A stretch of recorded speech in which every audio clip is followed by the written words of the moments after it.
자, 수능 연계 두 번째 시간입니다. 수능 특강의 사회문화 7번 지문으로 나왔던 게 수능에 나왔는데 내용은 굉장히 쉬워요. 좀 빨리 읽어봅시다. 선거 방송 보도는 불특정 대중에게 대량으로 전달할 수 있는 매체에서 중요한 도구다. 중요한 위치를 차지하게 된 이유는 선거운동에 대한 정보를 제공할 수 있으며 정치 수준이 높거나 낮은 것에 영향을 덜 받으면서 강한 영향력을 행사할 수 있다. 선거운동에 정보 제공하고요. 영향을 덜 받으면서 강한 영향을 행사하니까 중요한 위치를 차지했었대요. 선거 방송 등은 당연히 많은 영향을 미친다. 가령 후보자나 정당이 선거운동의 의제를 만드는 게 아니라 선거운동의 의제를 후보자나 정당이 만드는 게 아니라 뭐야? 방송 보도에 따라서 의제가 만들어진다. 그게 뭐야? 영향을 미치는 것 중에 하나지. 이는 미디어에 의해 의제가 미디어에 의해 통제되고 영향을 미칩니다. 미디어에 의해서 통제되고 영향을 미친다. 선거 방송 보도에는 특정 정치인에 대해 보도하는 것, 또 부정식 뉴스, 본질적 이슈 대신에 선거 운동의 보도 증가 현상이 있대요. 이러한 현상과 관련해서 현상이 하나, 둘, 세 가지가 있잖아. 그러면은 자, 이게 1번이었지. 그럼 이거 일을 다시 해요. 그 다음 2번 부정식 보도. 이게 뭐야? 이 다시 해요. 이 부정식 보도라고 하잖아. 선거운동에 대한 보도. 이게 뭐야? 경마식 보도예요. 그래서 지금 현상이 1, 2, 3로 했으면은 그거에 대한 방송 보도가 1 다시 2 다시 이렇게 1대1 대응이 돼줘야 됩니다. 그러면 이제 이 개인화 보도 이게 나왔으니까 개인화 보도 동그라미 치고요. 부정식 보도 동그라미 치고 경마식 보도 이렇게 동그라미 칩니다. 그러면은 자, 이 문단에서는 개인화, 이 문단에서는 부정식, 이 문단에서는 경마식에 대해서 설명하겠구나 예상하고 읽어야 됩니다. 개인화 보도는 정치인의 공적 영역, 사적 영역에서 공적 영역뿐 아니라 뭐야? 플러스 합시다. 공적 영역만 하는 게 아니라 사적 영역도 하는 거다. 그러면은 개인에 대한 것은 강조하는데 정당 조직 제도에서 감소한다. 요거는 중요시 여기고 요거는 중요시하지 않는다. 그럼 개인에 대한 거 강조 안 돼요. 예를 들어 정치적 이슈의 내용, 배경에 초점 맞추지 않고 여기가 중요한 거 아니에요. 사실은 정치 싸움을 보면 정치인 개인에 집중하는 거다. 개인화 보도에서 정치인이나 정당 지도자, 그럼 정치인이나 정당 지도자들의 초점을 맞춘 것 특별히 지도자와 보도라고 한다. 상식적인 거고요. 부정식 보도는 뭐니?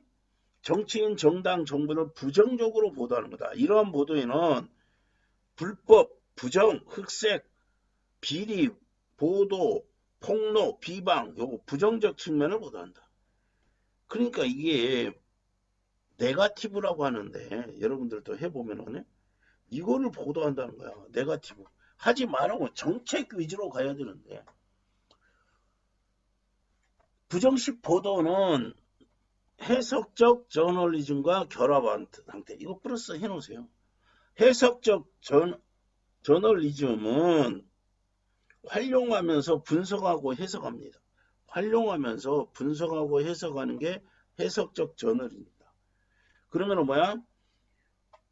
특정 사안에 대한 사실을 활용하면서 그 사안에서 분석해서 하는 거야. 특정 사항을 아니죠. 특정 사안을 뭐야? 활용하면서 그 사안에 대해서 뭐야? 분석, 해석하는 겁니다. 선생님이 되게 싫어하는 거예요. 가령 비리에 대해서 상대 경쟁 후보자, 상대 측 정당의 입장을 보도하면서 해석, 분석하는 내용이다. 해석, 분석이 또 나오죠. 근데 이제 분석, 해석이었는데 해석, 분석 순서가 바뀌었을 뿐이고 이게 더해지는 거다. 이 보도는 뭐라? 냉소주의, 혐오감을 일으킬 수 있다. 아유 더러워. 저렇게 비리를 저질렀어? 그 다음에 부정적 인식을 심어줄 수 있습니다.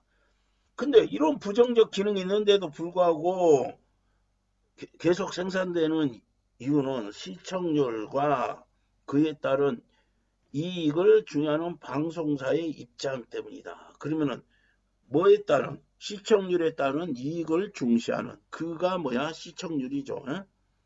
그러면은 이게 이 보도를 왜 하느냐? 선생님이 부정적이라 했죠. 선생님은 이거 참 듣기 싫어요. 그런데 결국은 시청률하고 뭐야? 시청률에 따른 이익을 중시하는 방송사 입장이다. 끝났어요.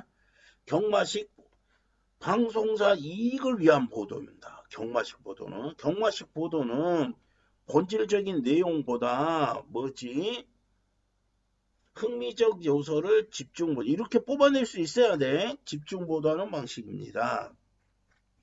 부정식 보도와 마찬가지로 뭐이? 해석적 저널리즘과 결합해가지고 나온다. 경마식 보도도 해석적 저널리즘. 해석적 저널리즘은 뭐였어요? 특정 사안을 활용하고 분석하고 해석하는 게 뭐라고? 해석적 저널리즘. 가령 지지율 변화, 후보자 간 토론에 대한 경마식 보도 안에 언론인 또는 뉴스 패널 이게 플러스 된다 이거죠. 경마식 보도가 많이 나타나는 거는 무엇과? 선거 운동의 기간 그리고 방송사의 이윤치고 많이 나타나는 건 요것 때문이다.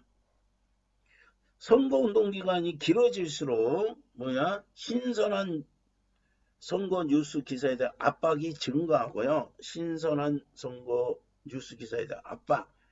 정책 분석은 뭐야? 지루하고 진부하고 지루하게 느껴져요.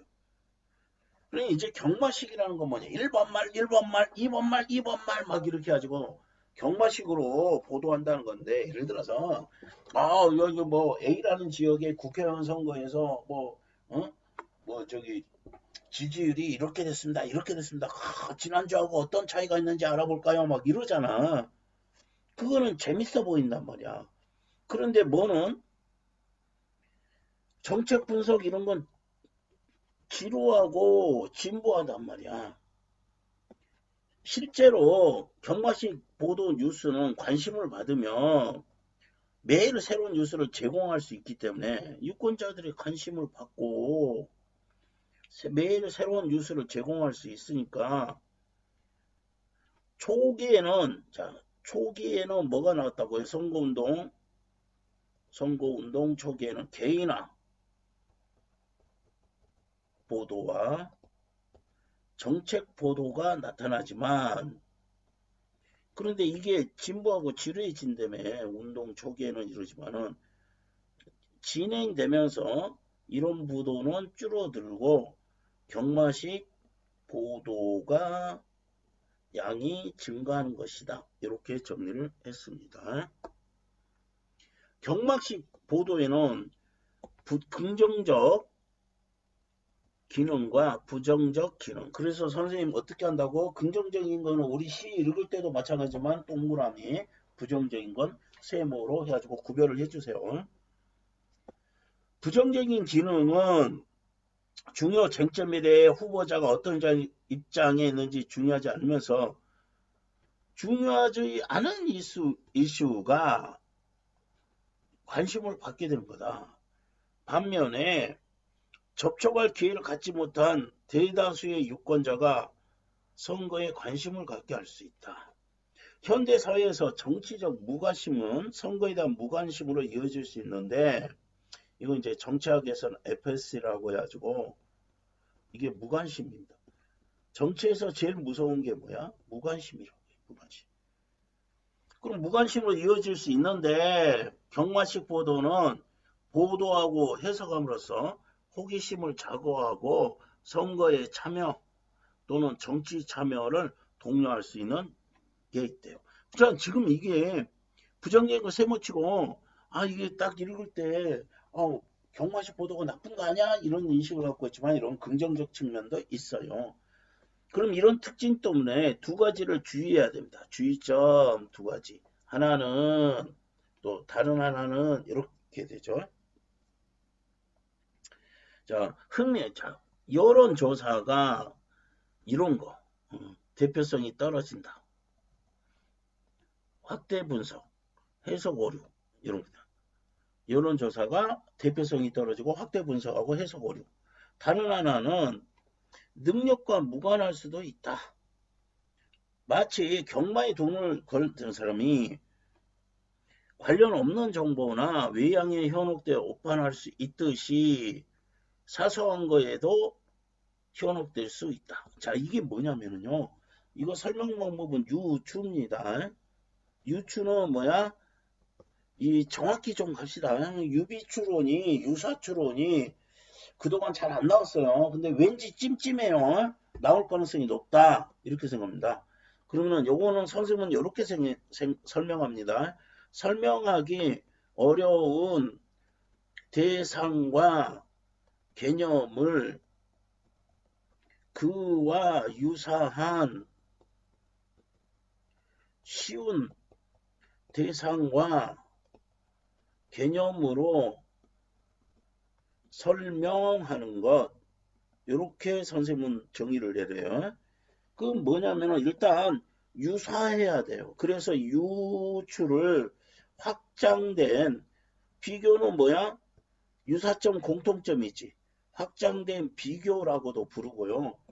이 형태는 어떻게 되냐면 A가 B 하듯 C가 D 한다. 이렇게 됩니다. 그래서 추론 방법 중에 하나인데 그럼 여기 뭐냐면요. 지금 설명하고 싶은 건 뭐예요? 경마식 보도가 주의해야 될 중에 하나가 뭐냐? 유권자들이 사소한 거에 현혹이 될 수 있다. 이 말을 하고 싶어요. 그래서 그거를 다른 거 쉬운 거로 이야기하는데 뭐야? 경마에 돈을 거는 사람들이 뭐에 경기력과 상관없는 정보 그리고 그 말의 외양에 현혹되어가지고 돈을 거는 것과 똑같다. 그러면은 오판할 수 있다. 그 결과 어떻게 된다고요? 오판할 수 있다고요. 그러면은 유권자들이 뭐야? 오판할 수 있다. 이겁니다.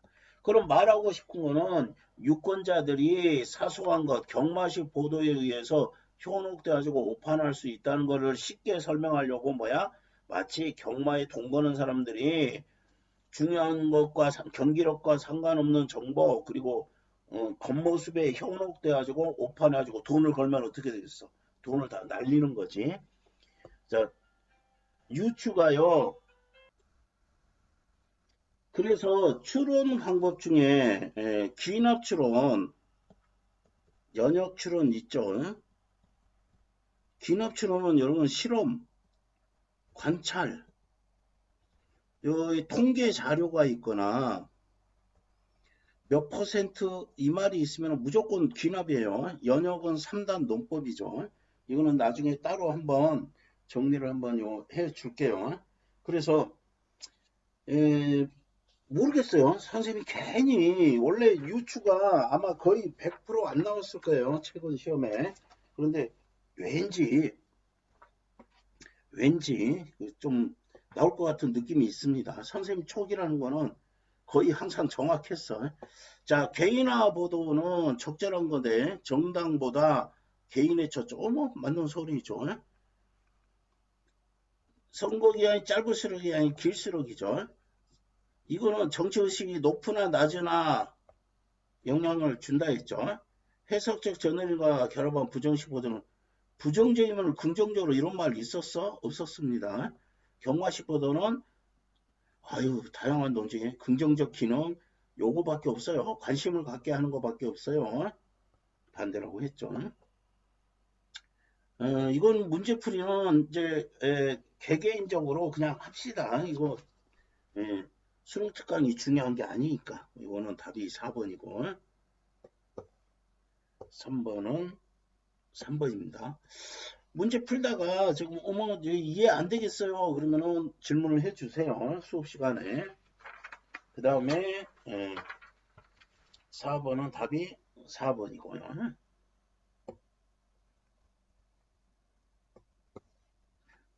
5번은 답이 2번입니다. 자, 이렇게 되고요. 자, 수능에는 어떻게 나왔나 봅시다. 경마식 보도부터 났네. 경마식 보도는 경마 중계하듯 1번말 이랬죠. 지지율 변화 예측을 집중. 지지율 변화하고 득표율 예측. 이거 많이 하잖아요. 별로 재미없는데. 이거 또 재밌어 하는 분 많아요. 경마식 보도는 가까워질수록 선거일이 가까워질수록 이거는 당연히 증가합니다. 얼마 안 돼서 이제 선거일이 가까워질수록 당연히 그건 관심이 높죠. 새롭고 재밌는 정보를 원한다. 아까 진부해진다고 했죠. 여기 진부하고 지루해지는 거 정책 분석. 그러니까 진부하지 않고 새로운 뉴스 제공 여기 연관돼 있죠. 그러니까 지금 선생님이 이야기하는 건 연관이 어떻게 됐느냐고요. 그래서 저 내용을 정확히 이해를 해줘야 된다는 거지. 특강의 내용. 요구에 부응하고 방송사 새로운 뉴스를 제공할 수가 있어요. 1번과 2번. 이건 누구 입장이네? 시청자의 요구고 이거는 방송사 입장이 되겠죠. 경마식 보도는 선거 참여. 이거 긍정적인 측면이죠. 장점. 아까 동그라미 쳤던 거. 선거 참여할 수 있고 정치 참여도 할 수 있다. 하지만 그러면은 이 다음부터는 표지. 하지만의 표지는 단점을 이야기할 거다. 흥미를 도동제 추정한 보도는 주요 의제 도외시하고 단점이지 결과에 초점을 맞춰 공정성을 저해할 수 있다. 이게 단점입니다. 여기는 단점이 더 많이 나왔네. 자, 문제점을 줄이려는 조치가 있다. 문제점. 규정에 따르면은 여론조사를 실시하는 건 언제든지 가능하지만 결과의 보도는 조사는 이거 해야 돼요. 언제든지. 보도는 6일 전부터는 금지된다. 이게 여기서 놓치지 않아야 될 거 조사하는 거는 언제든지 하는데 보도는 금지가 된다고. 6일 전부터. 그러니까 거의 일주일 전부터 보도가. 그러면은 이 금지되는 기간에도 조사는 가능해요. 이런 게 국어예요.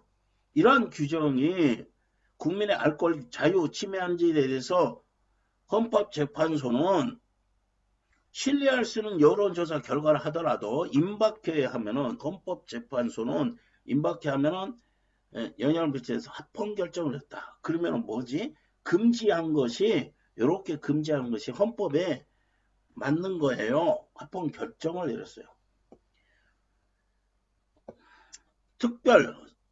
심의에 대한 특별 규정은 사실의 왜곡 보도를 금지하고 이런 특별 규정은 왜곡 보도를 금지하고 결과가 오차 범위에 있을 때는 이를 밝히지 않은 채로 서열이나 우열을 나타내는 보도도 금지하겠다. 서열이나 우열을 나타내는 보도도 금지했어. 왜곡 보도 당연히 금지하겠죠. 그런데 서열이나 우열을 나타내는 거. 오차 범위에 있을 때 그거를 밝히지 않고 그러면 오차 범위에 있습니다. 이 말을 안 하고 1등은 누구고 2등은 누구고 이렇게 하지 말라는 소리입니다. 언론단체의 보도 준칙은 표준 오차를 감안해서 결과를 정확히 보도해야 한다. 이거를 밝혀야 돼요. 신뢰도 플러스 마이너스 몇 프로 이렇게 보도를 합니다. 그래서 표본 오차를 감안해서 결과를 보도하도록 요구합니다.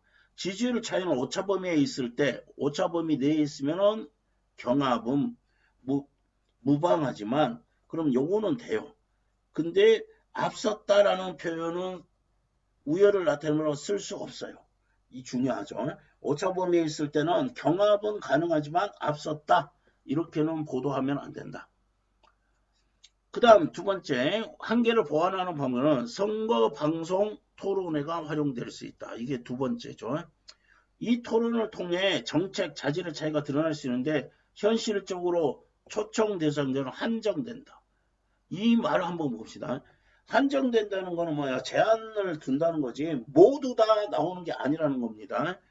토론 규정은 5인 이상 국회의원 정당이나 5인 이상 국회의원 정당 1 직전선거에서 3% 이상 투표한 정당이 추천한 후보자 또는 지지율이 5% 이상인 후보자로 제시하고 있다. 이거요. 가끔 항의합니다. 왜 우리는 참여를 못하게 해요? 이런 명백한 1, 2, 3가 있어요. 여기 왜 3으로 썼니? 2지. 그럼 이거는 중요한 내용입니다. 자, 한정되는 게 뭐야? 1, 2, 3. 이 사람들이 뭐다? 초청이 될 수가 있어. 어디에? 선거방송 토론회에. 그래서 이런 거 많이 해요. 왜 우리는 안 불러줘? 이렇게 항의하는 사람들 많습니다. 근데 규정이 돼 있습니다. 다만 초청 대상이 아닌 사람은 어떻게 하냐? 초청 대상이 아닌 후보자를 위해 별도의 토론회 개최가 가능하고요. 구제 방안이지. 시간이나 횟수를 다르게 할 수 있다. 이렇게 다르게 할 수 있다. 이렇게 됐습니다. 이것이 경마식 보도의 한계를 뭐하는 것들이에요? 보완하는 방법들입니다. 보완. 이런 규정이 기회균등의 원칙을 침해했는지에 대해서 위헌이 아니라고 결정했다.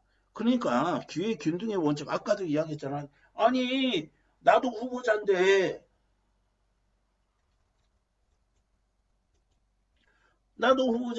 나는 왜 빼고 토론을 해? 이렇게 하는 게 기회균등의 원칙을 침해한다고 할 건데 그거는 위헌이 아니에요. 그러면 합헌이라고. 위헌이 아니라는 건 뭐야? 합헌이라는 거지. 합헌이라고 결정했다. 앞에서 합헌이라고 말하고 똑같은 거예요. 합헌이라고 결정했다.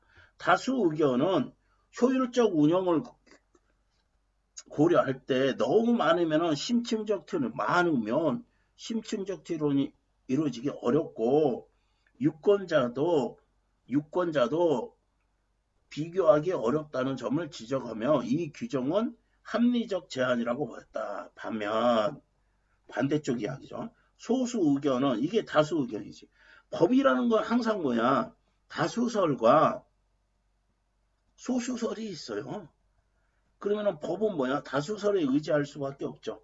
소수 의견, 소수설은 선거운동의 기회를 박탈하며 모든 후보자를 동시에 이런 말들 주의해야 돼. 모든 동시에 비교하지 못하게 하고 차별적으로 인식하게 만든다. 요게 단점들이지. 이 규정을 소수 정당이나 정치 시인에 대해서 자의적이고 차별적인 침해라고 본다. 그럼 다수설은 뭐야? 결론은 뭐야? 이렇게 하는 거를 합리적 제한이라고 보는 거고요. 소수설은 어떻게 보는 거야? 자의적이고 소수 정당이나 정치 신인에 대해서 자의적이고 차별적인 침해라고 본다. 자, 특강의 내용을 정확히 이해하면 이것도 굉장히 빠르게 읽어낼 수가 있을 겁니다. 문제풀이는 답만 좀 이야기를 해주고 좀 이해가 안 되는 거는 선생님 수업 시간에 질문을 좀 해주세요. 4번의 답은 5번, 이게 이제 오답률이 높은 거는 선생님이 해설을 해줄게요. 3번, 6번은 2번, 7번은 2번. 이렇게 됐네. 자, 이제 두 번째 시간 끝났습니다.